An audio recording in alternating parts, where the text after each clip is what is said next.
Welcome à tous, c'est Executor. On se retrouve aujourd'hui pour une nouvelle vidéo et pour une nouvelle série de vidéos qui s'intitulera Le podium de l'arène. Alors je vais brièvement vous parler de cette série et vous la présenter. C'est une série tout simplement qui, comme son nom l'indique, sera constituée de top 3 de différentes choses sur Clash Royale.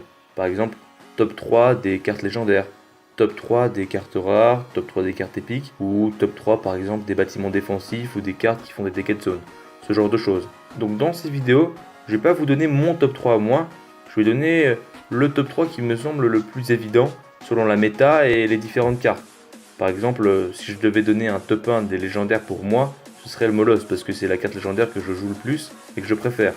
Mais on sait très bien que c'est pas le Moloss la carte légendaire la plus efficace. Cette petite série de vidéos se déroulera au rythme d'un épisode toutes les 2 semaines et elle sera en parallèle avec une autre série qui s'appellera Le Podium du Zombie qui aura exactement le même principe sauf que pour celle-là ce sera des top 3 sur le zombie de Black Ops 3. Donc top 3 des atouts, top 3 des maps, des armes, ce genre de choses.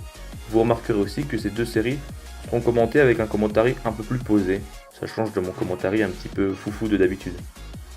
Donc voilà, on est directement parti pour ce premier épisode et aujourd'hui, le podium de l'arène, top 3 des légendaires. À la troisième place, j'ai mis l'électro-sorcier. Alors pourquoi l'électro-sorcier ? Parce que je trouve que c'est une légendaire très intéressante et vraiment super efficace.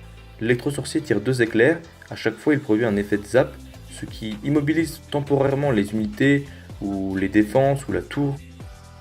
Ce qui est vraiment super intéressant parce que quand vous jouez par exemple avec un golem ou un moloss et que vous mettez votre source électrique derrière, si l'ennemi en face a une TDE ou même une Tesla, le source électrique va très bien counter ça. En plus en défense il est extrêmement utile et en plus sa capacité quand il apparaît qui lui permet de produire un zap au moment où il apparaît et donc d'éliminer les unités à proximité qui n'ont pas beaucoup de points de vie, c'est vraiment super intéressant. Sachant que cette carte ne coûte pas extrêmement cher, quête d'élixir, et je la trouve extrêmement efficace. Son nombre de points de vie est correct, et son nombre de dégâts également. Donc voilà, je l'ai mise à la troisième place pour tout ça. A la deuxième place, j'ai mis la bûche. Pourquoi la bûche ? Parce que je trouve que c'est une carte légendaire extrêmement intéressante. Déjà, elle vous permet de dégager toutes les petites unités qui pourraient vous embêter, par exemple des squelettes ou des gobelins, ce genre de choses, des unités qui n'ont pas beaucoup de points de vie. La bûche est également un excellent counter pour la princesse ou pour les decks avec beaucoup de troupes. Par exemple les barbares, ce genre de choses. Elle peut vraiment être super utile quand on l'utilise avec un deck cochon et elle ne coûte pas cher du tout, seulement 2 élixirs. Donc je la trouve vraiment super efficace, elle me fait également assez rire. Du coup bon, je l'ai mise à la deuxième place. Donc à la première place, j'ai mis le cimetière. Pourquoi le cimetière ? Vous allez me dire qu'on peut counter cette carte assez facilement avec des gargouilles ou des squelettes ou des gobelins. Mais quelqu'un qui va jouer avec un deck poison et qui va bien le gérer, je peux vous dire que vous allez vraiment galérer contre un deck cimetière poison. Le cimetière fait vraiment extrêmement mal.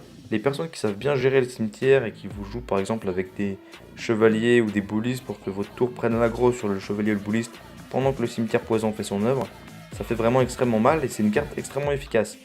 En plus elle peut également être utile en défense et elle ne coûte pas si cher que ça, 5 d'élixir. J'ai envie de dire, heureusement qu'elle coûte quand même 5 d'élixir parce que si elle coûterait moins, ce serait quand même un petit peu abusé. Donc voilà, c'est la fin de ce top 3 des légendaires et donc de ce podium de l'arène numéro 1.